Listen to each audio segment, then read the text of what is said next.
Good morning, folks. Can you hear me okay?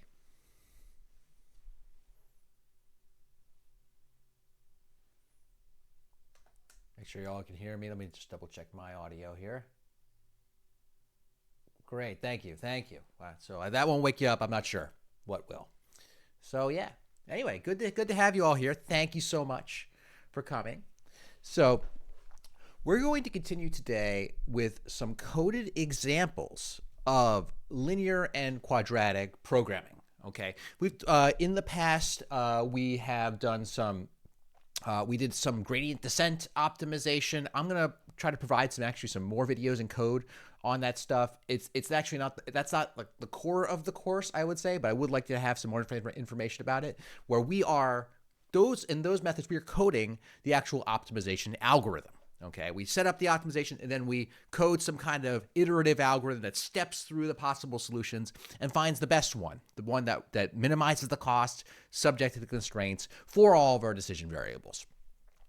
However, a lot of this class, as I've mentioned before, is about setting up the optimization problem to give to some pre-existing solver. Okay, and that's really the core of a lot of what optimal control is, or at least optimization in general, and as we'll be applying it to optimal control. So this is a nice place in the course to be because we've done a bunch of simulation examples. We've done the whole simulation part of the class, and we are doing the optimization part of the class. Now we're going to be putting the two things together. We're going to be optimizing the control of these simulations using these optimization tools. So today, for our example, let's see. Today, we're going to be coding some linear and quadratic programs. Logan, the answer is not yet. I have not gotten a chance to do that yet. So stay tuned. I'll announce when that's done. Okay? I wanted to do something else with that at the end of that assignment and maybe re-edit it and re-upload it. But don't sweat over it for now. So, coding linear and quadratic programming. Okay. So, recall that we had these optimization problems. And what's another word for an optimization problem we introduced in the last couple of lectures? What's another word for it? It's kind of program. Exactly, Roy. Thank you. Program. That's why we're talking about these linear and quadratic programs. We mean optimization problems. Okay. Now, let's write out the general form and just clean up a little bit at the end of last lecture, where for linear programs, or LPs, okay, we're going to write out the linear program as being some W star, where W is the decision vector and the star means it's the optimal.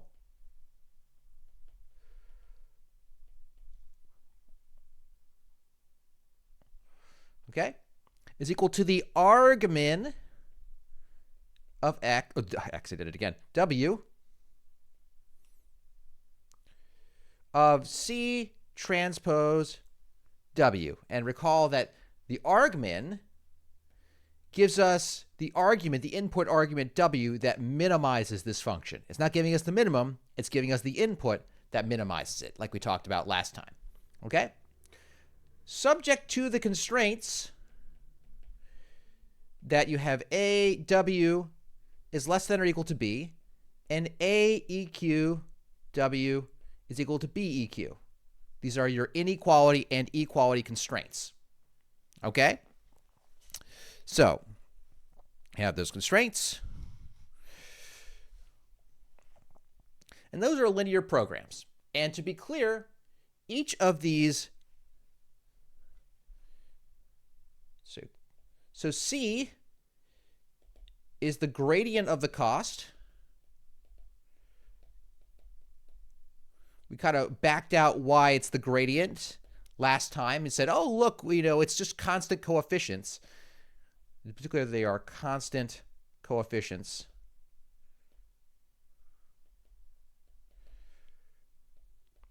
Meaning you're not going to see any decision variables inside of the gradient C. If you do, you don't have a linear program, right? All right. Where A and AEQ are the Jacobians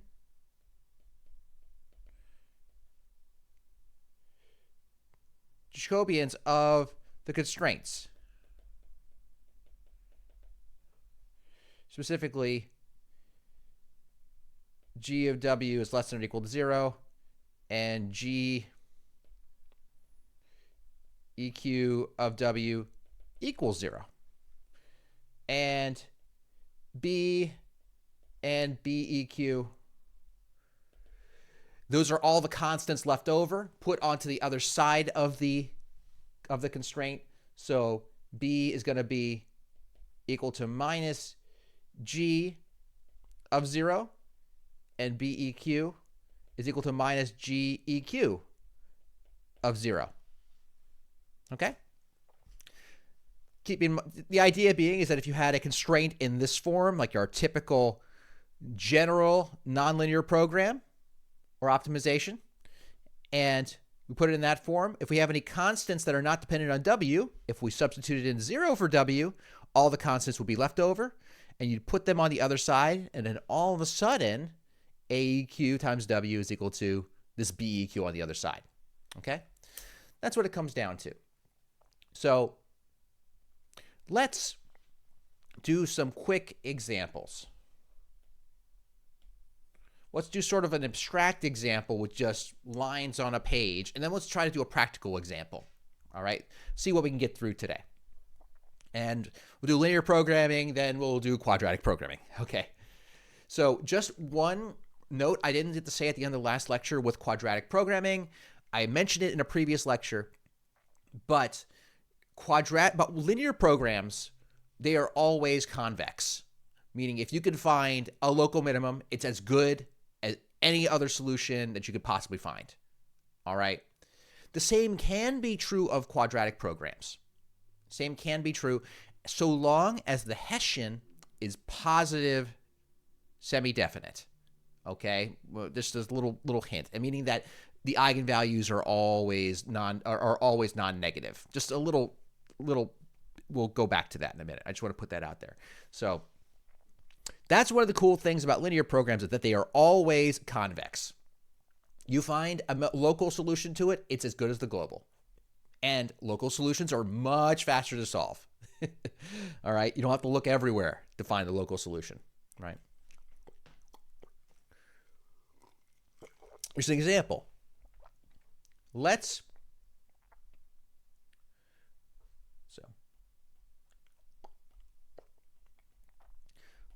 find the minimum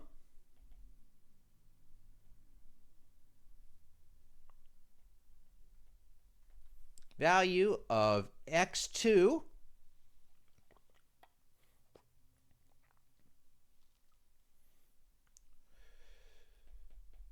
subject to the following constraints.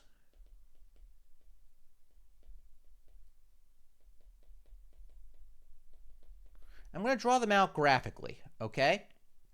So here we're going to draw our two decision variables. W is equal to x1 and x2. These are our two decisions, x1 and x2. And I'm going to want to find the minimum value of x2 subject to these constraints. I'm going to draw them in a different color.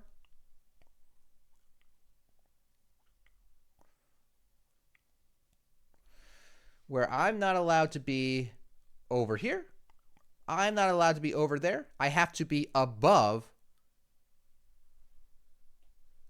these two lines. Okay? And let me put little points right here so I know exactly where this is. I'll say this is the point 2. I'll say this is the point 1. And over here, I'll say that's the point, 1, 2. Okay. Oh, sorry, 2, 2. So I can have these lines defined. Okay? Now, you with your eyes and your brain can figure out that, hey, I'm going to want to minimize x2, which means that improving cost is always in that direction, right? So our best solution right there, that's going to be W star. So it's going to have a value of, we know the right answer is going to be 1, 0, because the value of x1 is 1 and x2 is 0. Okay? We know that's the right answer. But we're going to go into MATLAB and we're going to actually write this out. So let me go over, pull up MATLAB, and I'm going to show you our key command that we're going to do. Okay? So here's a new MATLAB window. I'm going to show you a command called help. Well, help is going to show you how linprog works. That linprog, L-I-N-P-R-O-G, is our linear programming solver built into the MATLAB optimization toolbox. Okay? If you want to make sure you have this stuff installed, you can hit VER, and odds are you have installed this optimization toolbox right here somewhere. These are all the packages I got installed, all the with MATLAB. If you have the optimization toolbox installed, you should have linprog. So if I say help linprog, what does it tell me? How do I use linprog? What does it do? Look at all this documentation. Linprog, linear programming, takes in 3 variables, f, a, and b, and attempts to solve a linear programming problem, minimizing f transpose, that's that little apostrophe is a transpose in MATLAB, times x, subject to ax is less than or equal to b. Hey, that's a lot like what we have right here for our linear programming problem. Okay? You can see that instead of f in the code, we have this c, which is our gradient. So f is our gradient. Hey, transpose, just like it. So we want to figure that out. And a times w, we call our decision vector w, is less than or equal to b. So you just got to give it this, this, and this. That's all, right? So if we come up with those things, then we can just give MATLAB our gradient, our Jacobian, and then the constants for this inequality, for these linear inequality constraints. And then it'll solve it, okay?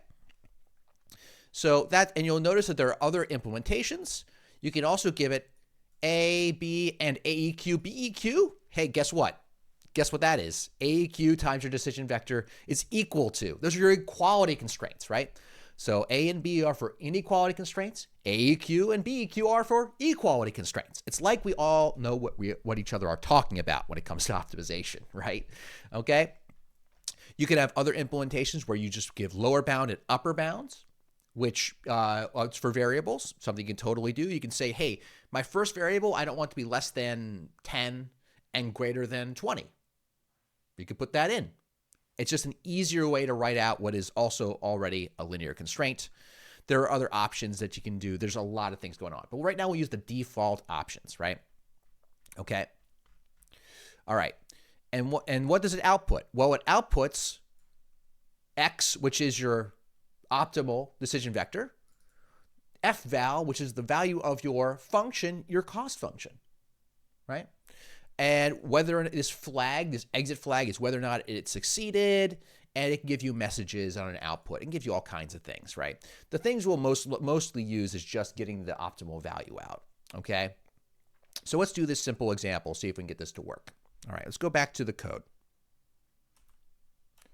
Go back to my whiteboard here. All right. So we want to encode this cost function. See, our cost function, we'll call it f of w, our cost. It's really simple. We were trying to minimize what? We're trying to just minimize x2.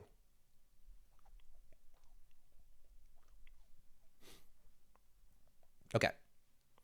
So that's our cost. And that means if we want to find our gradient C,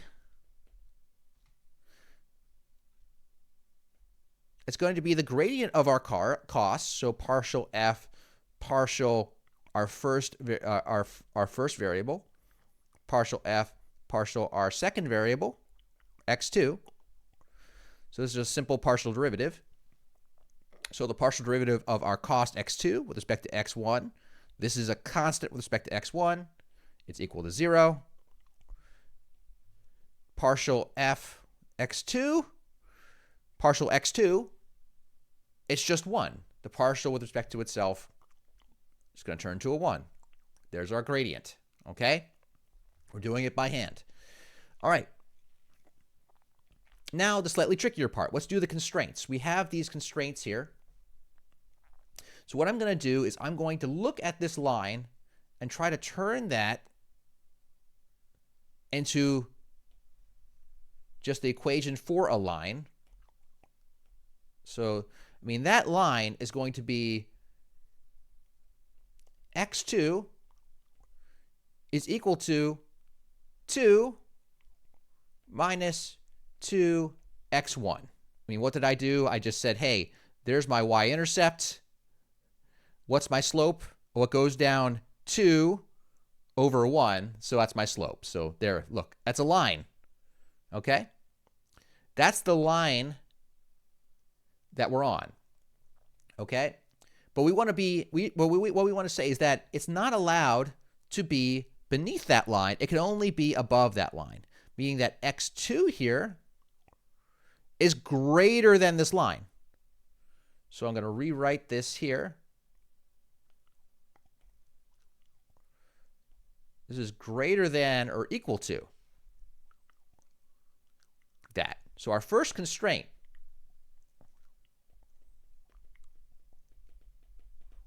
is going to be x2 is greater than or equal to 2 minus 2x1. Makes sense, right? Now what's our second constraint? Let's go up here. Our second constraint is this line right there.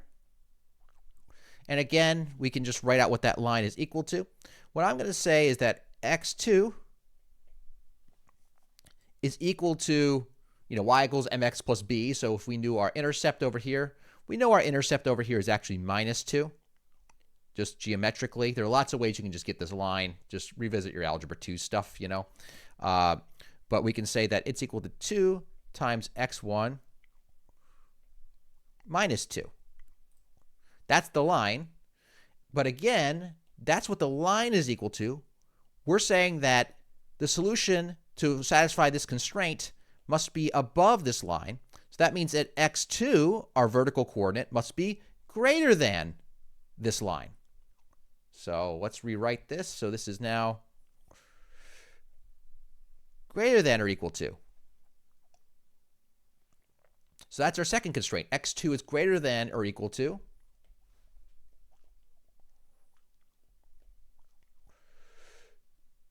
2x1 minus 2. Those are our two inequality constraints, right? So let's try to write this in terms of our linear program.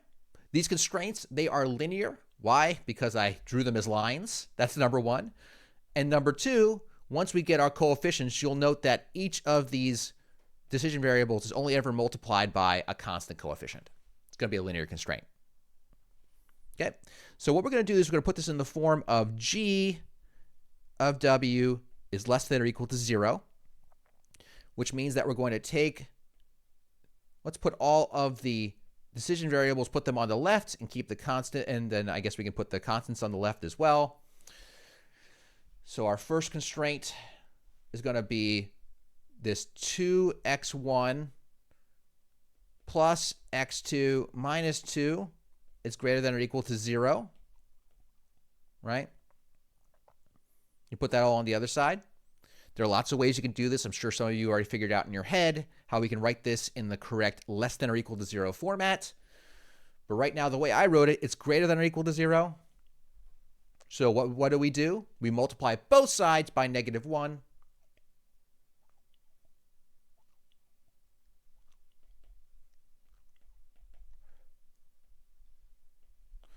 So it's going to give negative 2x1 minus x2 plus 2 is now less than or equal to 0 because multiplying both sides by negative 1 flips the sign.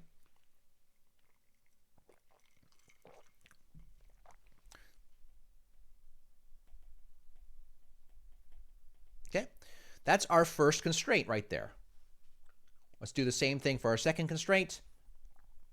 We've got x2, and we're going to put these things on the other side. We'll put this on the other side. We'll do a faster trick and just take this, put it on the right side. Then all of a sudden there's 0 on the left side. So it's going to just become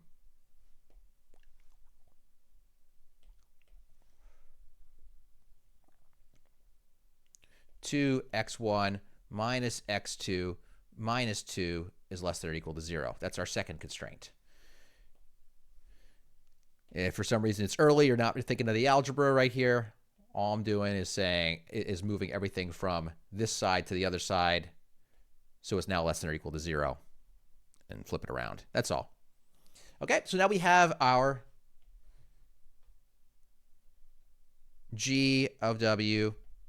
Here's our vector of constraints. It's going to be minus 2x1 minus x2 plus 2.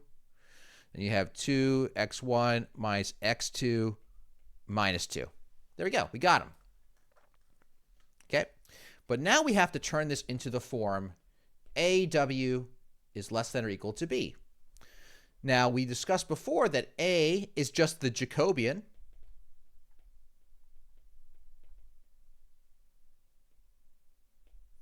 Which is partial G, partial W. And as a reminder, sorry, a little bit, back out a little bit there. Okay.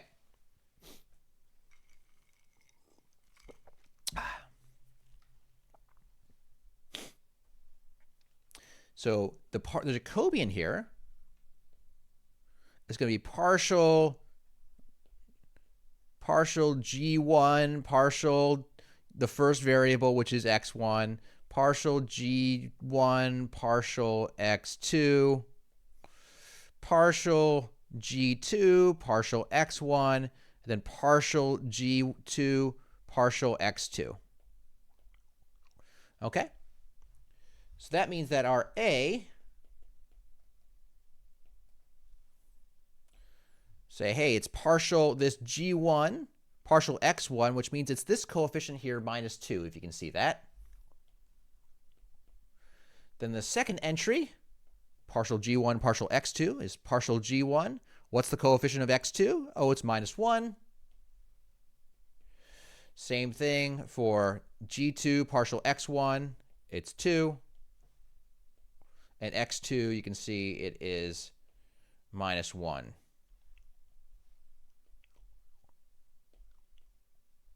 Okay. Oh, look, there's our A matrix.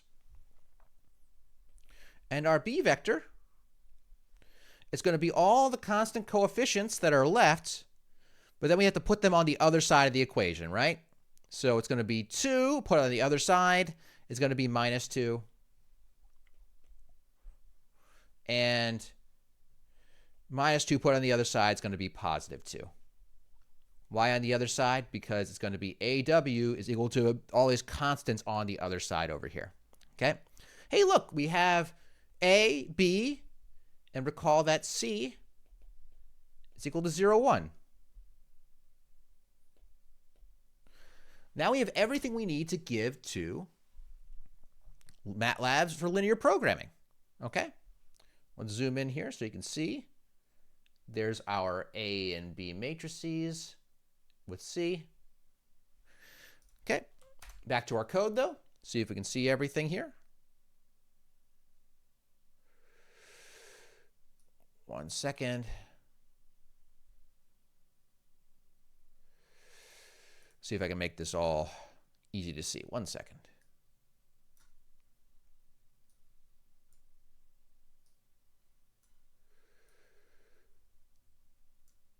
Okay. I'll try to make sure it's all scrolled up properly for you. So what we're going to need, we're going to define here, we're going to define our A matrix. Hopefully you can read that. I can make this text larger if you need it, folks. I know it can get a little uncompressed over the live stream, but the 4K video will be uploaded. Our A matrix is going to be -2, -1. Next column, 2, -1.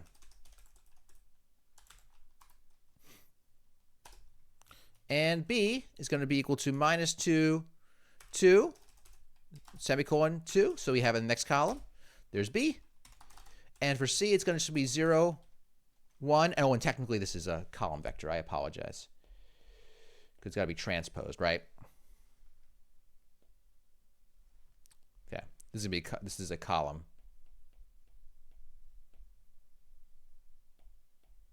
Over there. Okay, and so we 0, 1.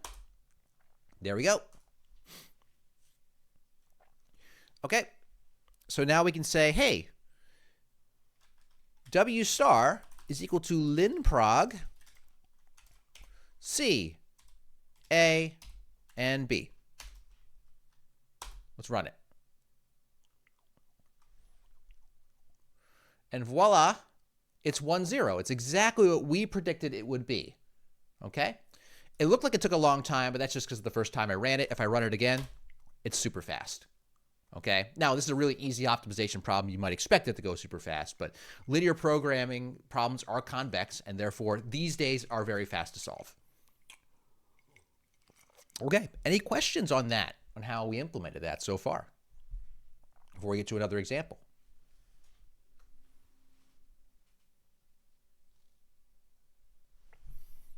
Okay. All right, let's go back to our whiteboard. And let's try to come up with a different example. All right. One where we're going to do some finance. All right. And this is an example that I found on a financial web series that I talked about how they use linear programming. This is a portfolio optimization. Okay. The idea is that you have a stock portfolio. You're buying a certain number of stocks. Okay. And there are 4 kinds of stocks. There's A, B, C, and D that you can invest in. Okay. Can I explain C again is the question. Okay. C is just the gradient. Okay. Question is, what is C? C is the gradient of your cost, and you have to transpose the gradient. Okay. So since our cost here was just minimizing x2, meaning trying to move this down, our gradient was easy. The derivative of our cost with respect to x1 was 0, and with respect to x2 was 1. So if you do those partial derivatives, you will get C, which is 0, 1. Which of the arrays has to be transposed again? I got a vertical cat error. The array that needed to be transposed was just the vertical cat. I'm not sure why you got a vertical cat error. It would be on one of your commands. I'm not sure which one, but the only array that needs to be C has to be a column. Okay, so I little transposed it. Let me write it again for you. C is equal to 0, 1. 0, 1. Okay. All right, let's go back and just write that. Yeah, I wrote that up there. Good. I did write that up there. 0, 1. Okay. All right. So, portfolio optimization. Now, when you are optimizing a stock portfolio, there's a couple of things that you want to optimize for. There are things you might care about. So your ideas of buying stocks is that they will someday be of more value than you have right now. So therefore, therefore you'll make money on the investment. However, there is risk in the investment. Okay. So a lot of times it's a balance of returns and risk. So there's a few ways that stocks can be categorized. This is a very simple way they can be categorized. That each stock will have a price per share. How much does it cost to buy that stock? So let's say for stock A, it's 100. And for stock B, it's 50. C, it's 80. D is 40. Okay? Now, there's also not just the price, there's an expected annual rate of return. How much do you expect them to go up? Now, you can be wrong. There's a whole a field of science you can talk about uncertainty in stocks and things like that. You can be wrong, but the annual rate of return, how it's expected to grow, people have estimates for. None of this, to be clear, friends, none of this is financial advice from Dr. Hubicki. Dr. Hubicki is not qualified to give you financial advice. Okay? All right. So each of them can have an annual rate of return, which is like a percentage, which is like a rate. Okay? Like a rate. All right. So each rate, so for A, it's going to be, let's say 0.12. For B, it's going to be 0.08. For C, it's going to be 0.06. And for D, it's going to be 0.10. And finally, you can have a risk measure. Now, there are lots of variance ways to measure risk. I was reading actually a lot of stuff on this in preparation for the class, and I barely scratched the surface, but there are lots of interesting ways to talk about risk in finance. But the idea is you have some risk measure per dollar invested. Okay? So the idea is you have risk measure per dollar. And so it'll have something like 0.1 for this stock, 0.07 for that stock, 0.05 for that stock, and 0.08 for that stock. So these are our stocks. Okay? So you've got your price per share, your annual rate of return, and your risk measure per dollar invested. Okay? So the idea is, what do we want to do?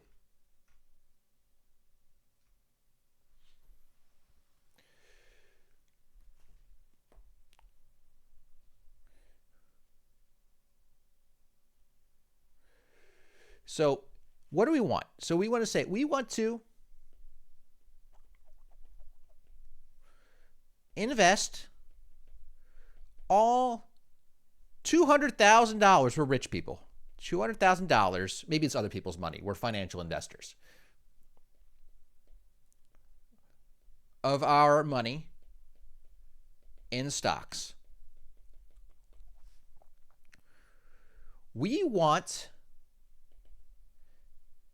at least a 9% annual rate of return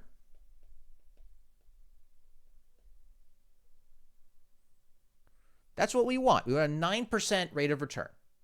Okay? But we have two things we want to consider. Okay? So, but we cannot have more than 50% of our value in one stock. You got to diversify, okay? That's a limit. And our task is to minimize total risk. That's what we want to minimize. So we have $200,000, okay? And we want to invest a certain, and we want to make sure that we invest in a way we get at least a 9% annual rate of return, meaning we'll get what? 180, we get like 18,000 after the first year of this $200,000, right? At least that, it will grow that much. But we have diversified our stocks, so at least no more than one stock can't be more than 50% of our value, and we're minimizing risk, okay? How do we do that? So, well, we're going to try to turn this into an optimization problem, okay? So we have an optimization problem or a program.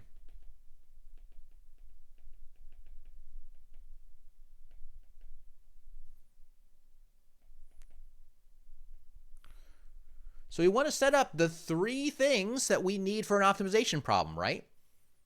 Let's start with the first one that I like to talk about, our decision vector. Okay.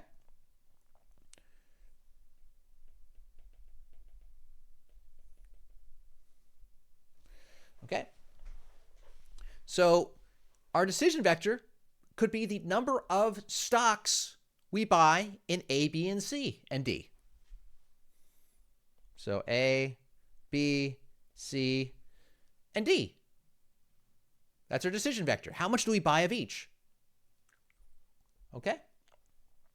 That's our decision vector. Now, what's our cost function?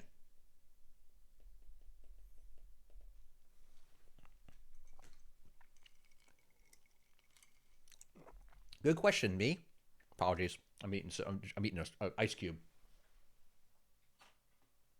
Don't want to crunch in your ear. I love my iced coffee in the morning. All right. Got a cost function. And the thing we want to minimize is risk. So we'll say our cost function, f of w, okay, is going to be each of these values is $0.1, this 0.1 per dollar invested. And if these are our price in dollars, okay, put little dollar signs there. Okay. All right. So our risk for any particular stock is going to be how many stocks do we own, A, times the price in dollars, and then the risk per dollar, right? So that means that our cost function, I'm going to write it down here, let me move it, is going to be A times 100 times 0.1, right? Plus, let's scroll back up, 50 times 0.07 times B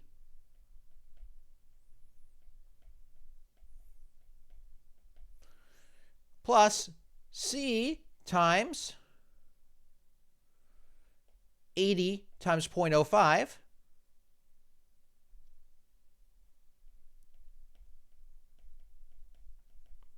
plus D times 40 times 0.08.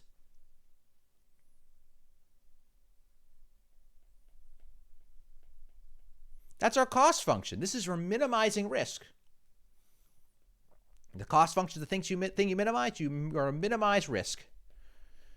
And that means that everything else, all of our other considerations, are going to be constraints. Okay? So what constraints do we have? One is that we're going to invest all $200,000, right? So that would mean that we have a constraint that says A times the cost of A, which is 100, plus B times the cost of B, which is 50, plus C times the cost of C, which is 80, plus D times the cost of D, which is 40, must equal 200,000, right? That's an equality constraint. All right? What else do we have? Sorry, I'll leave that there, zipping away. Okay.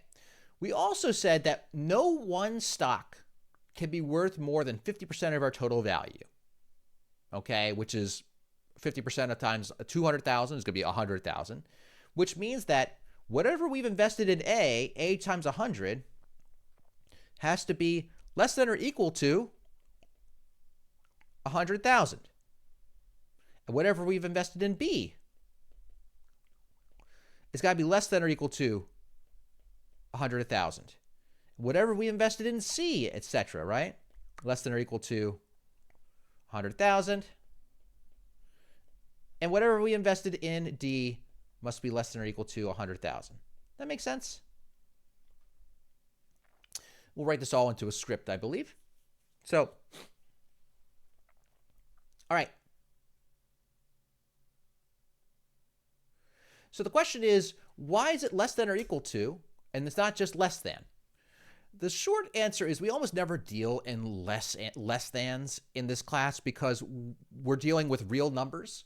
So you're talking about something that is infinitesimally different than less than or equal to. So you almost never deal with less thans in this because, I mean, what's the difference? Like a nanodollar, you know? So and the reason we like less than or equal to, here's the slightly longer answer. We like dealing with less than or equal to's is because we can actually manipulate less than or equal to's in better ways than less thans. Why? You can actually take two less than or equal than constraints, inequality constraints, and turn them into equality constraints. Here's the fun aside, just because I like doing these things. There's two ways to say that x equals 1. You could say that x equals 1, or you could say x must be greater than or equal to 1, and x is less than or equal to 1. If both of these things are true, what must x be? It must be 1. Okay? So what the implications of this are actually kind of interesting. For instance, what if you had an optimization solver that didn't, for some reason, have the ability to do equality constraints? Are you done for? Is there nothing you can do? No. You can just create two inequality constraints to solve that will then turn it into an equality constraint. Okay? So don't worry about the less than without the equal to. You will almost never see that in this class. It's basically useless. Basically useless. Okay.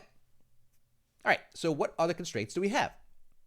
So we need to get our annual rate of return above 9%.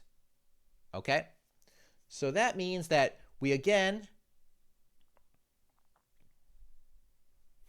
have to have our annual rate of return, which is going to be the value of each stock times its rate of return. So it's going to be A times 100 times what's its rate of return. Its rate of return is 12%, 0.12.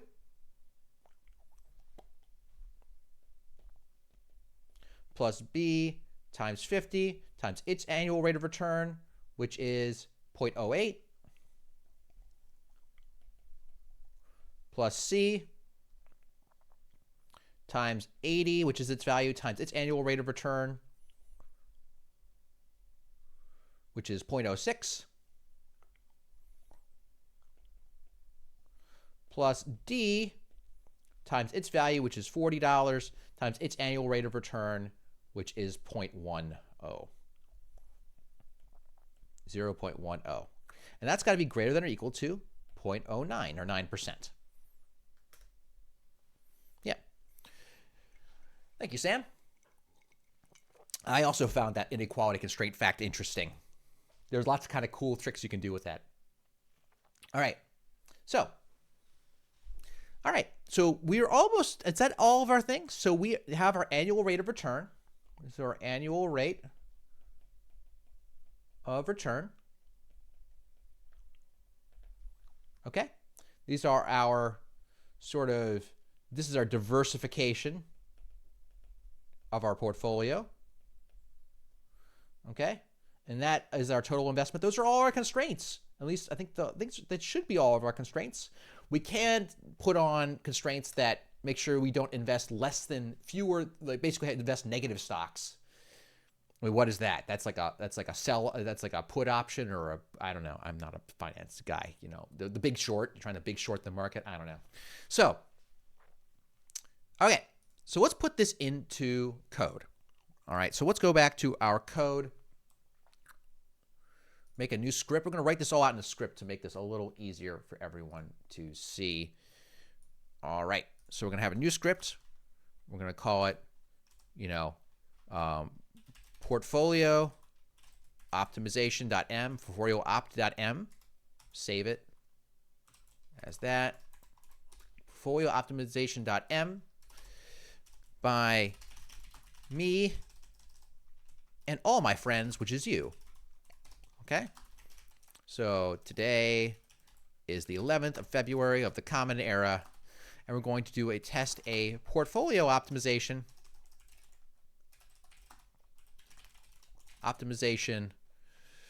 via linear programming. First thing I'm going to do is I'm going to clear everything in this script. I don't want to have anything. I don't want to clear screen. I want to clear all my variables. I want to close all the plots. Okay. All right. So how are we going to set this up? We got to be able to get to these. I didn't set up. I realized I didn't set up my gradient, my Jacobian, and B. Let's get that in a second. I think we're actually, for time, I'm going to show you the way to do this with just the symbolic toolbox.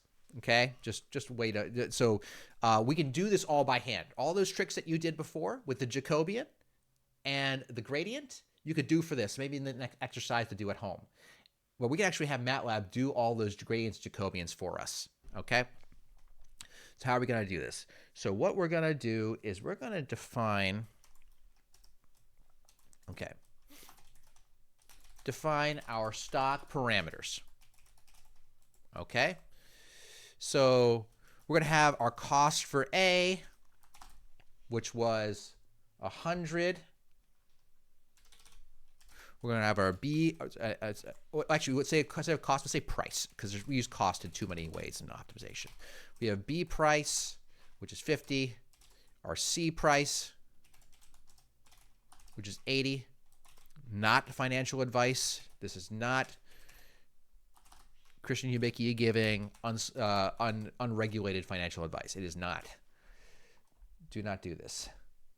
Okay. Do not invest based upon this classroom assignment. All right. Okay, we have our price. These are stock prices. 150, 80, 40. All right. Now we're going to have our annual return rates. Let me just go up to my plot here, my chart. My annual return rates. I'm going to say A return is 0.12. And to save me time, I'm just going to copy all this. In case you're curious, I'm hitting Shift Home to get the whole line, and hitting Control C to copy, hitting N to go to the end of the line, and then hitting Enter, and then paste. That's what I'm doing. So I hit Home to go back to the beginning. B return. That's why I'm zipping around reasonably quickly. All right. Now I'm going to copy again. Home to go to the beginning. C return. And it's going to be 0.06 for my return. And D return. Home to go back to the beginning. D return. And it's going to be 0.10. Hey, look at that. Okay. All right. Yeah, Control Shift C is a good shortcut. Let's do that. Control Shift C. Oh, look at that. It does the line. Hey, how about that? Thank you, Jack. All right, so let's do a risk measure per dollar. Okay, so we'll call it this A risk is equal to 0.10. The 0 doesn't really matter. Let's do Control Shift C to copy that. And again. How about that? Control Shift Z does a copy of the line. I learned something today. B risk, C risk, D risk is going to be 0.07, 0.05, 0.08. Done. We have all those risk measures, right? Okay. Yeah. Sorry, Sam. You already invested all your money in stock D. Well, we'll see how right you were. Let's see how right you were. Okay. So what can we do here? So we set up all of our parameters for our stock, okay? And I'm going to go back to actually my screen down below.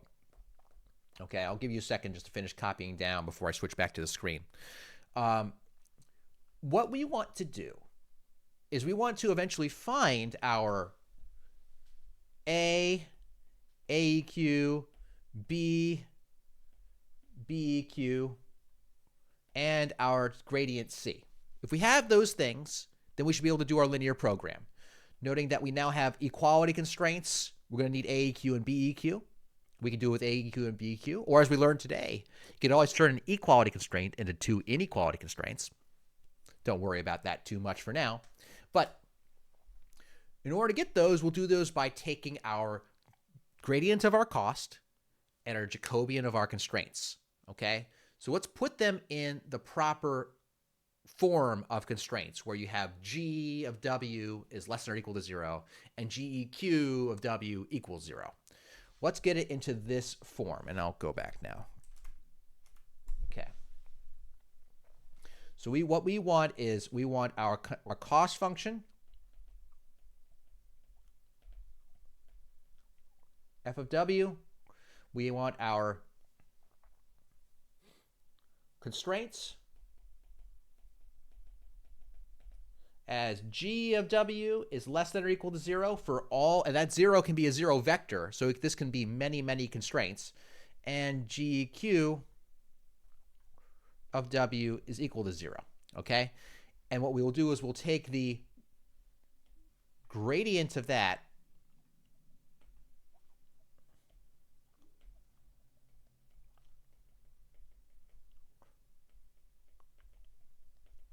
and we're going to take the Jacobian of that, and we're going to also say that our B's are the negative where you put in 0 in, just like we talked above, okay? All right, and we're going to use the symbolic toolbox for it, okay? So let's just make sure that we have all of our inequality constraints of the form G of W is less than or equal to 0, okay? So what form would that be? Well, how many inequality constraints do we have? Let's take a look. We've got 1, 2, 3, 4 inequality constraints, and a fifth one for the annual rate of return. Okay? Okay. So we're pretty close to these being inequality constraints. All we got to do is take that 100,000, put it on the other side. Okay? So it would be A times 100 minus 100,000, B times 50 minus 100,000. They're all less than or equal to 0. Now this one has to be greater than or equal to 0.9. So let's take all this stuff and put it on the other side. So that's going to be, let's write this here. That means G of W is going to be equal to A times the cost of A, we'll call it A cost, minus 100,000. So let's say that's half of the total.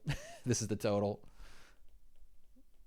200,000 is less than or equal to 0. B times B cost.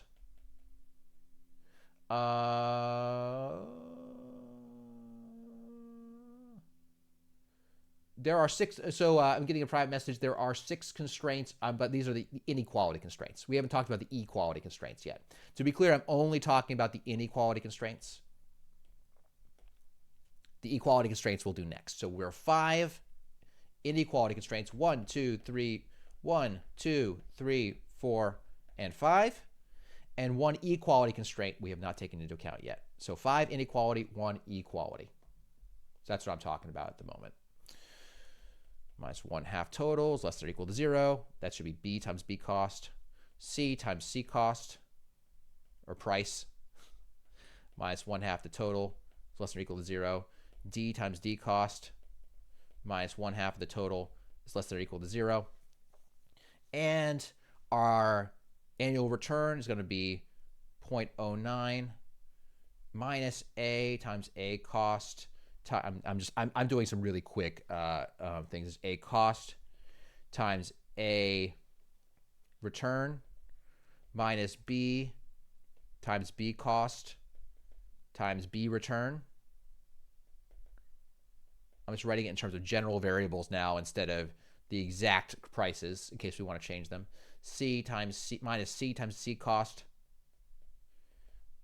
times C return minus D times D cost times D return is less than or equal to 0. Those should be our inequality constraints. Okay, now for our equality constraints. It's just that one equality constraint, G EQ of W equals 0. And there's only one of them, and that's going to be all of our price. So it's going to be all of our total investment, A times A cost, plus B times B cost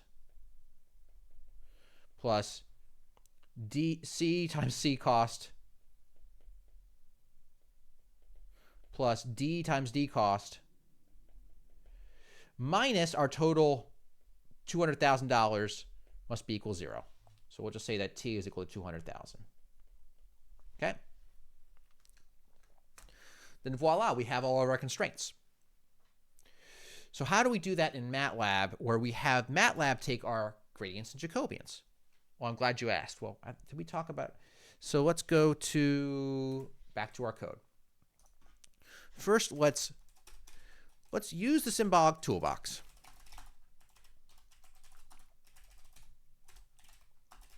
To take our gradients, Jacobians, and find our constants. B. Okay. So what we need to do is define our symbolic variables. We talked a little bit about this before. Let's make our symbolic variables our decision variables. Sims, so we'll say we want symbolic variables A, B, C, and D. I'm just going to run this to show you when you run this, what happens. If I were to say A plus B, it has symbolic variables A plus B. You could say, hey, I want to know what the derivative of A with respect to A is, and it'll tell me 1. It takes a nice partial derivative.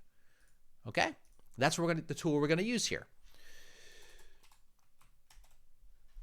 I can also say that I want my decision vector, W, to have all these variables. I mean, recall this is our decision vector right up here. We could say it's A, B, C, D, all in a column. So A, semicolon, B, semicolon, C, semicolon, D, semicolon. Okay? There you go. A, B, C, D. When I run it, it's a vector with all these symbolic variables in it. How cool. Now I can actually define my cost function in terms of those decision variables. Well, we know what our cost function is. It's this. So our cost function, we'll call it F, is equal to A times 100, which is the cost of A, or price of A times A price, because we're trying to minimize risk, so it's A times A risk. This is all this term right here. Question?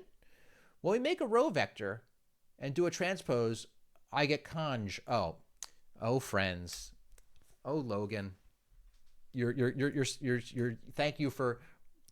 Here's a hint. If you are going to be if you're running ahead and you're trying to do this, great. Okay, you're trying to do this code ahead of me. If you're doing a transpose of W, okay, look what happens. I'm going to hit the transpose of W. Does these conjugates, okay? All right. That's because in default in MATLAB, the transpose that it does is not just a normal transpose which changes the lines, which changes the rows to columns and vice versa. It's doing a conjugate transpose. And if you haven't taken kind of a advanced linear algebra course, it turns all of the imaginary parts of your complex numbers into the opposite imaginary part. If you had 2 plus I, it turns it into 2 minus I. And it does that for kind of important but somewhat obscure mathematical reasons. So if you don't want it to do it, say W dot transpose. Boom. There you go. Thanks for running ahead, though. Isn't that interesting? Okay, good question, Logan. Why are you getting conjugates for trying to do transposes of it? So for the purposes of this class, if you're ever doing a transpose and you're worried about it, just do a dot transpose. It'll be the same thing. And you're unlikely to be dealing with complex numbers for this particular set of tools we're using. Okay. All right, so we've got that. So we have a cost function, and it's plus B times B price times B risk. I'm going to copy all this. I'm going to put it on another line to make it easy to read, dot, dot, dot. So it's going to be plus C times C price plus C risk. Are there more elegant ways to do this? Absolutely. I'd recommend treating this as a matrix multiplication if you want to make this a little bit more less. This is not too much keyboarding, a little bit less keyboarding intensive. And I run it, and hey, look, this is my cost function: 10a plus 7 over 2b. Hey, look at that. Isn't that pretty cool? All right, that's our cost function. I can take that cost function. I can do the gradient of the cost function. And that should give me C, right? C is equal to the gradient, which is a built-in command for MATLAB, of X with respect to our decision variables, W. And let's run that. And voila. You have this. It gives you a column vector, which is what we want already. So it's perfect. It's perfect. Okay. Right. So we have C. It came up with it all of a sudden on its own. All awesome. Great. Okay. One thing you'll notice is it says things like 7 over 2. That's not a floating point number as MATLAB understands it. So when we're going to want to give C to our linear programming solver, we want to make sure that it is a floating point number. And what do I mean by that? If I were to type class, sorry, we'll go into the command window, I'm going to type class of C, lowercase c, that thing we just generated, okay? It's going to tell me what class of variable it is. It says it's a symbolic variable. linprog's not going to like that. It's going to want a typical number. For instance, if you take, the class of just a number like, 1.2, it wants that's a double precision floating point decimal number, right? Okay. So all we have to do to change it, C, into a floating point decimal number, or like double, we say double C, and it converts to a floating point. Now if we run this, hey look, 10.0, 3.5, 4.0, 3.2, right? Great. Awesome. Now we have, we'll do our inequality constraints.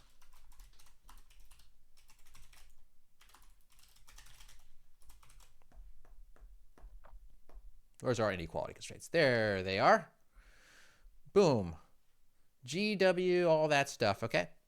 We haven't defined our total cost, our total investment. So let's go up to the top and say, hey, what's our total investment? Call it T, and that's equal to 200,000. Okay? $200,000, T is equal to 200,000. Boom, right there.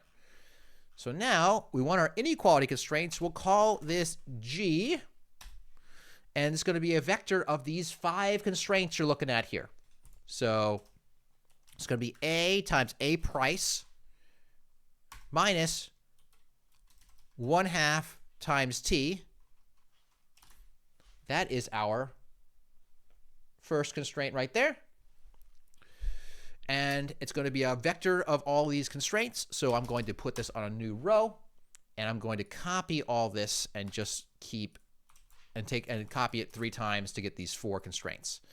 So it's going to be B times B price, C times C price, and D times D price. Okay. And we have one more inequality constraint. That is this constraint down here, that 0.9. That's going to be our total annual return. Let's make that a variable. We'll call it just call it and return. We haven't defined it yet, but we will. Minus A times A price times A return. Minus, I'll put a little dot, dot, dot, so we can put it on the next line.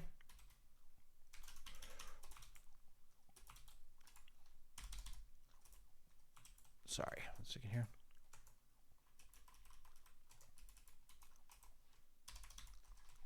I'm going to do it 3 times.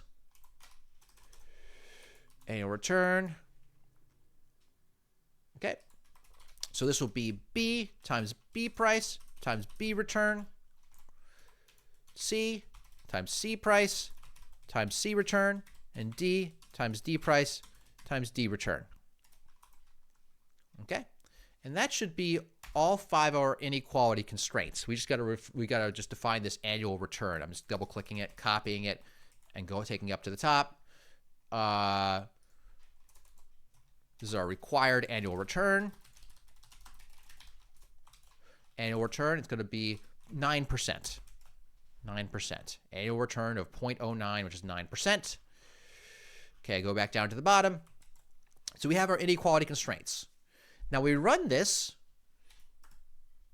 There's G. Look at that. Look at that. Now, how do we get our A matrix? So we got our A matrix. We do that with our Jacobian. We say that A is equal to the Jacobian of G with respect to all of our decision variables W. Okay? And I run that. Hey, look. There is our Jacobian. It's that matrix. Okay? You notice that it's 5 rows, 4 columns, so it does not have to be square. And you'll also notice there are fractions in there, which is a hint that the class of A is a symbolic. So we can always get rid of that by saying we want it to all be double type, a floating point precision number, and voila, there's A. Okay? Now for our B vector, all we need to do is take our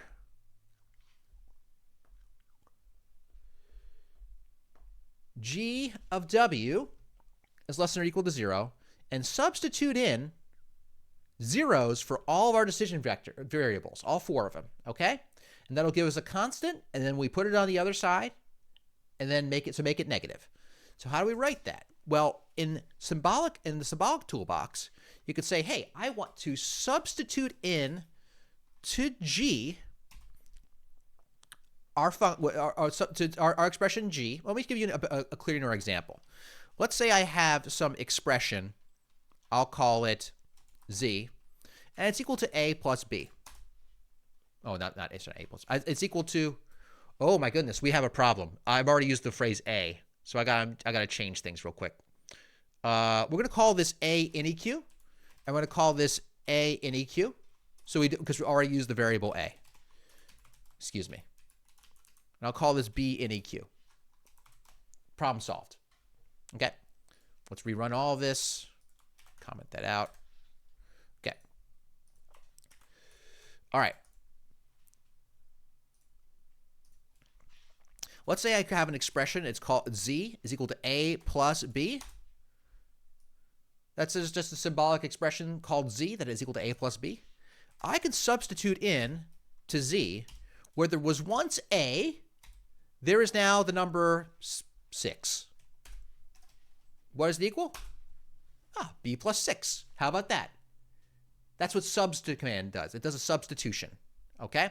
So for G, wherever there was any element of W, my decision vector, I want to substitute in 0, 0, 0, 0. Zeros for all my decision variables. Another way to write that is just zeros 4, 1. And then voila, it substitutes in, and you get our minus 100,000 and all that stuff for each of those constraints. And because it needs to be on the other side, we could say that, hey, B ineq is equal to -1 times B ineq. Put on the other side. Okay. So this substitutes in zeros for W.